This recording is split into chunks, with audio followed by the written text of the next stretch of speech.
وَجُعِلَتْ قُرَّةُ عَيْنِي فِي الصَّلَاةِ، حضور فرماتے ہیں تیسری کہ نماز کو اللہ نے میری آنکھوں کی ٹھنڈک بنا دیا ہے۔ جُعِلَتْ قُرَّةُ عَيْنِي فِي الصَّلَاةِ، نماز کو کیا کر دیا اللہ نے؟ تیرے نبی کی آنکھوں کی ٹھنڈک بنا دیا ہے۔ یعنی ہر وہ امتی جو نماز پڑھتا ہے اپنے نبی کی آنکھوں کو ٹھنڈا کرتا ہے۔ ہر وہ امتی جو نماز پڑھتا ہے وہ اپنے نبی کی آنکھوں کو ٹھنڈا کرتا ہے۔ ایمان سے بتاؤ، جب آنکھیں ٹھنڈی ہو بندہ خوش ہوتا ہے یا ناراض ہوتا ہے؟ بندہ خوش ہوتا ہے نا جی۔ تو جب بندہ خوش ہو جائے تو پھر انعام و اکرام کے دروازے کھولتے ہیں یا نہیں کھولتے؟ پھر اللہ آسانیوں کے دروازے کھولتا ہے یا نہیں کھولتا؟ اللہ پھر فراخی کے، رزق میں برکت کے، اولاد کی اطاعت کے اللہ دروازے کھولتا ہے کہ نہیں کھولتا؟ ہم ہر چیز کو مد نظر ضرور رکھتے ہیں۔ اکثر والدین، باپ حضرات یہاں پہ آ کے مجھے شکوہ کرتے، اولاد کہنا نہیں مانتی، اولاد بات نہیں مانتی، اولاد نافرمان ہو گئی ہے، اولاد بے ادب ہو گئی ہے، اولاد گستاخ ہو گئی۔ اللہ کے نیک بندے، تو اللہ کے آگے سر جھکانا سیکھ لے، اللہ تیری اولاد کو تیرا تابعدار کر دے گا۔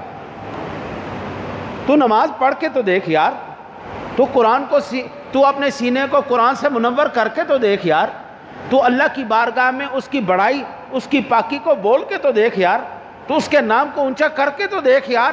اور اللہ کے نیک بندے آ تو صحیح نا، نبی کی آنکھوں کو ٹھنڈا کر کے تو دیکھنا یار۔ اگر تو نبی کی آنکھوں کو ٹھنڈا کرے گا، اللہ کو راضی کرے گا، اللہ تجھے ناراض کرے گا؟ اللہ تجھے ناراض نہیں کرے گا، اللہ کی ذات تیرے لیے آسانیوں کے دروازے کھول دے گی۔ میں آج یہ بڑا واضح طور پر پیغام دینا چاہتا ہوں، مصیبتیں ٹالنے والا اللہ، بیماریاں دور کرنے والا اللہ، آسانیاں دینے والا اللہ، نگاہ کرم فرمانے والے مصطفیٰ کریم ہیں۔ آپ اطاعت کر کے دیکھو یار، اللہ آپ کو کبھی رسوا نہیں ہونے دے گا۔ آج تک اللہ کی ذات نے اپنے ماننے والوں کو رسوا نہیں ہونے دیا، پریشان نہیں ہونے دیا۔ ہمیں پریشانیاں کب ملی؟ میں کل پڑھ رہا تھا ایک کتاب، اس کے اندر فقہ کا ایک مسئلہ آیا، مسائل چلتے کہ بازار میں کون جائے؟ بازار میں وہ خرید و فروخت کرنے کے لیے جائے جو عالم ہو، عام بندہ بالکل نہ جائے، اس کو مسائل کا علم نہیں۔ لیکن کیا آج یہ معاملہ ہے؟ سوال ہی پیدا نہیں ہو۔ مکار سے مکار لوگ بیٹھے ہوئے، دکھائیں گے کچھ اور، بیچ کچھ اور دے گی۔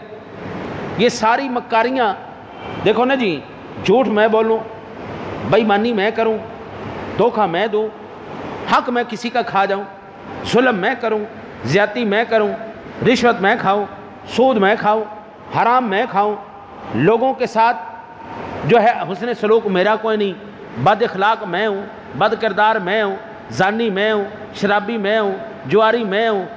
اور یہ ساری جب صفات اکٹھی ہوں گے اور پھر ہم کہیں اوپر سے آسمان کے فرشتے رحمت لے کے ہمارے اوپر اترے، او چھڑو جی سارے زمانے دے سیاست دان ہوندے ہی ہیں جنہیں حکمران اس طرح ہیں۔ حکمران کی کیا اوقات ہے یار؟ تمہارے ملک کے اندر سیاست دان ہوں گے کتنے؟ 500 سیاست دان، بڑا زور لگاؤ۔ 500 سیاست دانوں کی جرت کیا ہے؟ وہ 20 کروڑ عوام کے اوپر جو ہے حکومت کر جائیں، ایسی عوام کے اوپر جو سچی ہو، ایماندار ہو، دھوکہ نہ دینے والی ہو، ہر ایک کے معاملات حقوق پورے کرنے والی ہو۔ 500 کی کیا جرت ہے؟ بس فرق اتنا ہے کہ وہ بڑے چور ہیں، ہم چھوٹے چور ہیں۔ ہم 50 روپے کی ہیرا پھیری کر کے راضی ہے، وہ 50 کروڑ کی ہیرا پھیری کر کے راضی۔ جس دن سے ہم نے اللہ اور اس کے رسول کا راستہ دامن چھوڑا ہے، ان کی تعلیمات کو چھوڑا ہے، اس دن سے جناب مشکلات نے ہمیں گھیر کے رکھا ہے۔ جھوٹ بولنے والا اللہ رسول کو بالکل کوئی پسند نہیں، اللہ رسول کو تکلیف دیتا ہے۔ بے ایمانی کرنے والا، جھوٹ، شرابی، زانی، جواری، یہ سارے معاملات کرنے والا اللہ رسول کو ناراض کرتا ہے۔ جب اللہ رسول کو ناراض کرے گا تو ایمان سے بتاؤ کیا اللہ کی رحمتیں اس پر اتریں گی؟ کریم آقا جی سے پوچھا گیا، یا رسول اللہ بندہ رو رو کے دعائیں کرتا ہے، اس کی دعائیں کیوں نہیں قبول ہوتی؟ حضور فرماتے ہیں بندہ رو رو کے دعائیں کرے، چلا چلا کے دعائیں کرے، کہ یا اللہ بال اس کے مٹی سے ہٹ گئے ہوں، اتنا انکساری سے، اتنی جو ہے نا وہ اخلاص کے ساتھ دعا کرے، سر بھی اس کا مٹی ہو گیا، زمین پر لوٹ پوٹ رہا ہے، اتنی عاجزی، اتنی انکساری کہ دیکھنے والے کو رحم آ گیا اس پر۔ لیکن حضور فرماتے اللہ کیسے اس کی دعا کو قبول کرے جبکہ اس کا کھانا حرام ہے، اس کا پہننا حرام ہے، اس کا بچھونا حرام ہے۔ اب ایمان سے بتاؤ، یہ سارا کچھ حرام ہونے کے باوجود پھر اللہ سے وہ امید کرے دعا اس کی قبول ہو؟ نہیں ہونی جناب۔ بیماریاں، مصیبتیں ایک ہی صورت میں تمہارا میرا پیچھا چھوڑ سکتی ہیں، اللہ اور اس کے رسول صلی اللہ علیہ وسلم کی اطاعت شروع کر لی۔ آپ یہ دیکھیے، یہ اس بیماری نے جو شروع تو جنوری سے ہو گئی تھی، لیکن تیسرے مہینے میں جا کے اس کا پیک ہوا، آج تک لے کے اب یہ دیکھیں الا ماشاءاللہ کوئی نمازی بیچ میں پھنسا ہو، الا ماشاءاللہ کوئی شاید ایسا واقعہ آ گیا ہو کہ نمازی جو ہے وہ اس بیماری کا شکار ہوا، ورنہ کون لوگ ہوئے؟ بڑے لوگ۔ کون لوگ ہوئے؟ وہ حضرات جو لوگ بڑی بڑی فیکٹریوں کے مالک ہیں، جو عجیب قسم کی محافل کے اندر دیکھے پائے جاتے ہیں، جو نماز کے نزدیک نہیں، جو اسلام کے نزدیک نہیں۔ اسلام مسلمانوں والا نام رکھنے سے بندہ مسلمان تو نہیں ہوتا نا، مسلمان کا کردار ہے، اس کا عمل ہے جو اس کو مسلمان کرتا ہے نا جی۔ جو بندہ نماز ہی نہیں پڑھتا، رکھتا رہے نماز، مسلمانوں والے نام رکھتا رہے، جمعہ نہیں پڑھتا، کون سا مسلمان ہے؟ رکھ کے ٹھیک ہے بنائی پھرے اپنے آپ کو مسلمان کہتا پھرے، عید نہیں پڑھتا، سال میں نماز کوئی نہیں پڑھی، ہفتے میں جمعہ کوئی نہیں پڑھا، عید کوئی نہیں پڑھی، یہ مسلمان ہے، نام رکھتا رہے مسلمانوں والا۔ وہ مسلمان نام رکھ لینے سے کوئی مسلمان نہیں ہوتا، اس کا کردار، اس کے عقائد، اس کے نظریات، اس کی سوچ اس کو مسلمان کرتی ہے۔ اچھا جی، پھنسے کون؟ سادہ لفظوں میں وی آئی پی لوگ۔ غریب آدمی کتنے پھنسنا بیچارہ، وہ پہلے مصیبتیں رہتا ہے، وہ پہلے وائرسوں میں رہتا ہے، وہ پہلے بیماریوں میں رہتا ہے۔ اگر یہ بیماری سوشل ڈسٹنس سے رکنا چاہتی ہوتی تو پھر سارے مسجدوں کے اماموں کو مر جانا چاہیے تھا۔ اب تک تمہارے مسجد کا کوئی امام، کوئی خادم زندہ نہیں رہنا چاہیے تھا، کیونکہ سب سے زیادہ لوگوں سے ملاقات ان کی ہوتی ہے۔ میں نے نہیں ابھی تک سنا کوئی مسجد کا امام اس بیماری سے مر گیا۔ وہ ہارٹ اٹیک سے، کوئی اور بڑھاپے سے، یا ایسا کوئی واقعہ ہو گیا ہو تو ٹھیک ہے، لیکن اس بیماری سے امام نہیں مرے۔ یعنی سادہ لفظوں میں جو نماز پڑھنے والے وہ محفوظ رہے ہیں، جو نماز نہیں پڑھنے والے وہ کڑکی میں آ گئے۔ ان کو بچایا کس نے؟ ویکسین تو ابھی تک دریافت نہیں ہوئی، علاج تو ابھی تک آیا نہیں۔ ان کو پھنسایا کس نے؟ ان کو بچایا کس نے؟ تو ایک ہی جواب ہے جی، اللہ نے۔ تو اللہ کے نزدیک میری جان، ابھی یہ دیکھو، اس سے بڑی میں آپ کو کیا مثال دوں؟ یہ حالات حاضرہ ہے، موجودہ دور کی مثال ہے کہ نماز پڑھنے والے بچ گئے ہیں، جو نماز سے دور ہیں وہ پھنس گئے ہیں۔ یعنی اللہ کے نزدیک چلے جاؤ، اللہ تمہارے لیے آسانیوں کے دروازے کھول دے گا، اللہ سے دوری سوائے تمہارے لیے پریشانی کے کچھ اور پیدا نہیں کر سکتی۔ اس لیے میرے آقا کریم علیہ الصلوۃ والسلام نے فرمایا وَجُعِلَتْ قُرَّةُ عَيْنِي فِي الصَّلَاةِ، اللہ نے نماز کو میری آنکھوں کی ٹھنڈک بنا دیا ہے۔ اللہ نے نماز کو میری آنکھوں کی ٹھنڈک بنا دیا ہے۔ جو نبی کی آنکھیں ٹھنڈی کرے، جو نبی کو خوش کرے، اللہ اس کو کبھی تکلیف میں نہیں آنے دیتا، اللہ اس کو آزمائش میں نہیں آنے دیتا، اللہ اس کو پریشان نہیں ہونے دیتا، اللہ اس کی اولاد کو نافرمان بد کردار نہیں ہونے دیتا، اللہ اس کی بیوی کو بد کردار نہیں ہونے دیتا، اللہ ان کے گھر کے معاملات کو خراب نہیں ہونے دیتا۔ اور میری جان، اللہ کے نزدیک ہو کے تو دیکھو، قرآن کہتا ہے یا ایھا الانسان ما غرک بربک الکریم، او انسان تجھے تیرے کریم رب سے کس نے دور کر دیا؟ کریم رب سے تجھے کس نے دور کر دیا؟ تو رب کے نزدیک ہو کے تو دیکھ یار، رب کی اطاعت کر کے تو دیکھ یار، ذرا رات کو، آدھی رات کو فجر کے لیے اٹھ کے دیکھ تو صحیح نا یار، تہجد کے لیے ذرا زاری کر کے تو دیکھنا یار۔ پھر اگر اللہ سونا تیری مدد نہ کرے تو بات تو پھر ہے نہیں۔